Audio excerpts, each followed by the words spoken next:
Thank you and good morning, everyone. So we'll be continuing in Acts, and we're going to look at Acts 11 from verse 19, and we're going to be looking at the church in Antioch. So I'll just read from Acts 11 from verse 19. Now, those who had been scattered by the persecution that broke out when Stephen was killed traveled as far as Phoenicia, I'm not sure how to say that, Cyprus and Antioch, spreading the word only among Jews. Some of them, however, men from Cyprus and Cyrene, went to Antioch and began to speak to Greeks also, telling them the good news about the Lord Jesus. The Lord's hand was with them, and a great number of people believed and turned to the Lord. News of this reached the church in Jerusalem, and they sent Barnabas to Antioch. When he arrived and saw what the grace of God had done, he was glad and encouraged them all to remain true to the Lord with all their hearts. He was a good man, full of the Holy Spirit and faith, and a great number of people were brought to the Lord. Then Barnabas went to Tarsus to look for Saul, and when he found him, he brought him to Antioch. So for a whole year, Barnabas and Saul met with the church and taught great numbers of people. The disciples were called Christians first at Antioch. During this time, some prophets came down from Jerusalem to Antioch. One of them, named Agabus, stood and through the Spirit predicted that a severe famine would spread over the entire Roman world. This happened during the reign of Claudius. The disciples, as each one was able, decided to provide help for the brothers and sisters living in Judea. This they did, sending their gifts to the elders by Barnabas and Saul.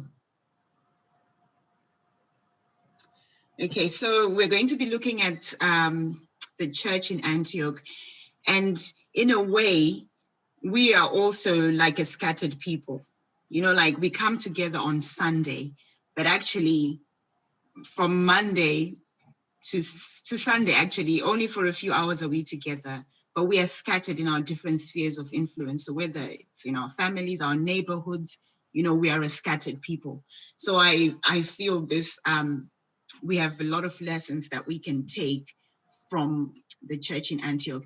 And I find it so encouraging, like from some of the conversations that we've had in the meeting so far, it's quite a confirmation of kind of the word that I have today. So I'm just going to start sharing that. So far in Acts, as we've been seeing, you know, the gospel has been spreading quite a lot in the early church. You know, we're told that the day of Pentecost, there were Jews from from every nation under the world, and they, you know, under the sun, and they came together and they heard about the gospel, you know, and it kept spreading. But up until now, the gospel has been spreading mostly to the Jews. You know, we know of, just before, we know Philip talked to the Ethiopian eunuch. He was a Gentile. Philip also went to Samaria and he talked to the Samaritans, and we know a lot of Samaritans then came to know of the Lord. And then just in Acts 10, we see that Peter went to Cornelius's house, and Cornelius and his household were baptized and received God, and they were Gentiles. And so those were just a few individuals. But from what we have read now, we see that they were those that had been scattered because of the persecution, and they had ended up in Antioch. And the believers that were in Antioch were the ones who were now spreading the gospel. So Antioch was a large cosmopolitan city in the Roman Empire. It was multicultural. You had Jews, Syrians, Romans, Asians, Africans, and it was a port city. So there was a lot of merchants and traders coming through the city. So it was a bustling economic hub of its time in the Roman Empire. And we're told that these disciples in this bustling city, scattered as they were, began to speak about the good news to the Gentiles. And I can only imagine like a cosmopolitan city. I mean, we know of many cities around the world. It could be London, New York, whatever. You know, they're full of people from different places, different ideologies, different beliefs. And these are the people that we are told that those scattered disciples began to speak about the good news of Jesus.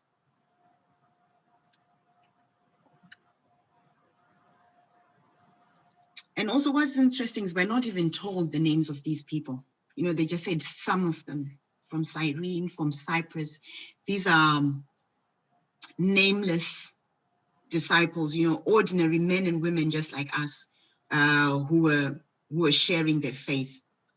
You know, I'm assuming they must have, I don't think they like went out and started preaching at street corners or whatever, but I imagine that they were, as they lived their lives, as they lived their lives in their neighborhoods, as they went to work, as they went about their business, they were sharing the gospel, they were sharing what they knew.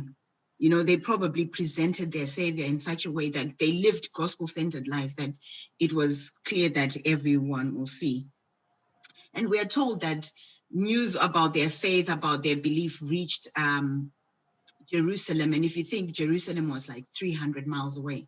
And we're also told in this passage that this is the first time that they were called Christians. So the people around them must have seen, gosh, different people of different ideologies, of different beliefs are coming together. You know, they're praying, and it's all centered around this Jesus Christ. And that's where the Christian, you know, then they started calling them Christians. You know, I think what a testament to how they were living their lives, to the extent that people around them called them Christians. And it says the hand of God was upon them, and a great number of people believed. So actually this led me to kind of reflect, you know, on me, like how did I come to know Christ? Like, you know, just to reflect. And I also want us to even think about it now, like, how did you come to know Christ? Or did somebody talk to you? Do you remember who first told you about Jesus? Was it one person? Was it several people who were intentional, who were talking about Jesus to you in your life? And how did they bring up the subject of God to you? Or maybe did you grow up in a Christian home where actually praying, reading the Bible, and going to church is something that you did all the time? It was the norm. How did you come to know Christ? And then I was thinking of my own story, and I thought, wow, this is such a miracle. At the time, I didn't actually think so. But I grew up in a Christian home. We were Catholic. I went to church every single Sunday.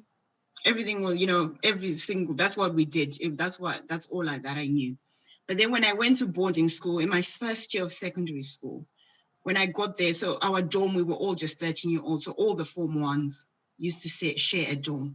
But these girls went to Christian Union. They would always talk about God. They were always doing Bible study. I became so intrigued. You know, I had to go with them just to find out what was going on, you know. And even though there was a Roman Catholic priest who came, I just had to go, because these girls, even on our breaks between prep time and supper time, they were always, you know, they were just reading the word. I just became so intrigued, ended up going to church. And, you know, I didn't even know about speaking in tongues, people speaking in tongues. There was interpretation of tongues. You know, people would come with words of encouragement. Oh, Dzikamayi, I just feel God is, and it was always so on point. And even, you know, there was casting out of demons, and all this happened. And I was a 13-year-old girl in my first year of secondary school. Then it didn't seem spectacular, but just as I was preparing for this preach, I just thought, what an amazing God. 13 years old, this is what people were doing, you know? And so it just got me thinking, and I hope we can all reflect even after this, like, how did you come to know God? Who was it that began to speak about God? These were girls who just lived their life. I don't remember anybody particularly pushing me or saying, oh, you know, but I just couldn't help but notice how my peers were living their lives. So, and it's good news, you know, we have the good news of Jesus Christ. And just like, the people in Antioch had, even though they had run away from persecution, they had such good news that they couldn't keep to themselves. It was difficult to keep that good news to themselves. And it's like us, I was thinking about, I don't watch football, by the way. I don't see the point of it. Sorry. I know there are many football fans and I'm really sorry, but I don't enjoy it at all. But I'll tell you, I know that Chelsea won something last week. And the reason I know is because on my WhatsApp status, nearly everybody in my contact who's a Chelsea fan had, oh, we won this. I was getting sick of it. I was like, oh, you can't even run away from it. And in my family groups, there were memes, everyone knew that, well, I knew that Chelsea had won something big. And that's the thing with good news. You can't kind of contain it. You can't keep it and say, oh, it's something that you want to tell people about. And you see it on social media, people, if you're having a baby or you've got a job that you've always wanted or, whatever it is, people like to share good news. And it says the people who had scattered to Antioch shared the good news of Jesus Christ. And then it got me wondering, I know the good news. I know the good news of Jesus Christ. But am I excited to share the gospel? Like, have I got that excitement, or do I live my life in such a way like my friends used to in that first year when I got to boarding school? Unlike Chelsea's good news, it was probably good news just to the fans of Chelsea. Those that were playing against Chelsea, that was not good news for them, I'm sure. But the good news of Jesus Christ is good news to all. It doesn't exclude anybody. There's nobody who said, but this one, the good news of Jesus Christ is good news for everyone. So the message of salvation that we know about is good news. So I wonder, like even listening to Joe when he was talking about the lady who was litter picking and everything like that. Guys, we have good news. We have good people are waiting on that good news, and what is it about the good news? Why aren't we talking about the good news that we have? I'm not saying some people don't, but then I'm even reflecting as an individual, like, how come I'm not talking about it as much as I did? I remember when I became a Christian, my mother, we used to be given like writing pads and envelopes and stamps to write home to say we're doing well. I was now spending I would just say, hello, Mama, how are you? I'm fine. Then I would write Bible verses. I would say, God says this, that just became my life because I just wanted my mom to know so much. I was like, yes, I know you go to church, but there's so much more to Jesus. I couldn't contain it. Even, people ended up knowing all my family members. I just couldn't contain it. But then when I look now, am I still so excited about the good news that I want to share it with everyone around me? And I think it's really important. Like just hearing, like even Clive speaking, about his friends and how it would probably, knowing Jesus would make life so much better for them. So in a world that's full of darkness, we've got the good news that Jesus is the light of the world. To those who are hurting, Jesus is good news that he's with us and he's our comfort. In a world where, we're striving to meet impossible standards, Jesus provides the good news that, he is, our identity is in him and we no longer need to strive for stuff, but then we can rest knowing that our identity is in him. In a world that feels so hopeless, he is the hope for all. In a world at war, he says, I'm the Prince of Peace. We have such good news. But the question is, and the question that I've been asking myself is, am I sharing the good news? Am I sharing the good news with all those that are around me? How can I be enjoying salvation and not share it with those around me? how can I be indifferent in sharing God's love and enjoying the joy that he brings with those around me? How can I not ache for the people around me who do not know the good news that I know?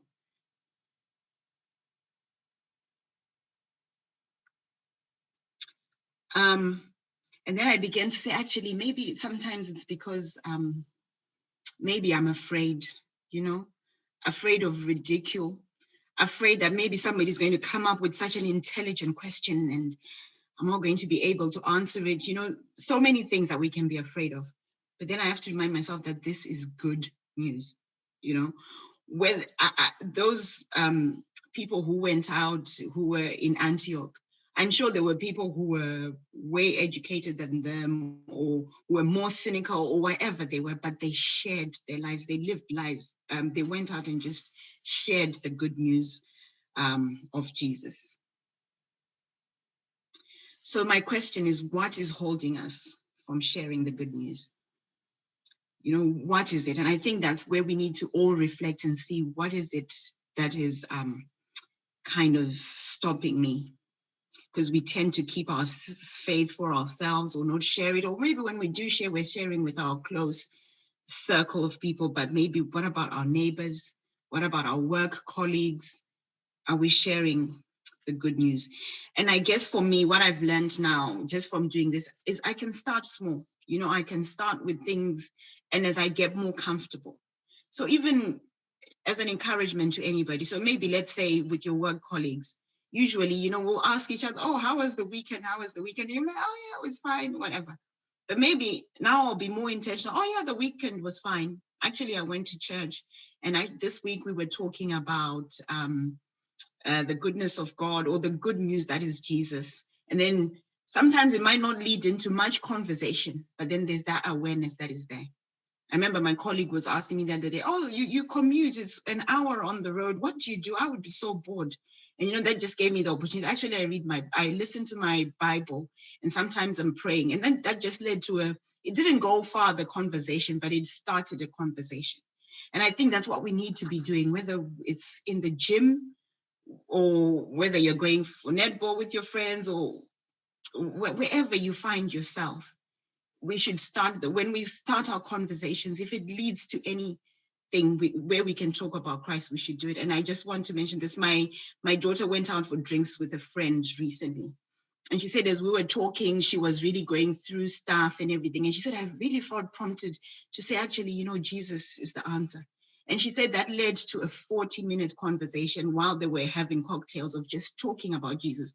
And at the end, she was like, oh, but I'm not religious, never have been. Do you think it'll be okay if I read the Bible or whatever? But it started that conversation. And then she talked about the app, and they even had said, this is the Bible reading program that you can start and we can talk about it. And I think that's the evangelism that we're going to have to do, that it's everybody's responsibility that we begin to talk about the good news. When opportunities present themselves, even if it's a small window of opportunity, take it and talk about the good news of Jesus. And I'm sure there are many more other things that people can come up with, but that's my encouragement today. And I feel like, just from what people were saying, that we need to be reaching so many people out there, just in our everyday lives. As we live out our Christian lives, may we take that opportunity to tell about the good news of Jesus Christ, because it is a world that is dying to hear the truth, and we have got the truth. So thank you and be blessed.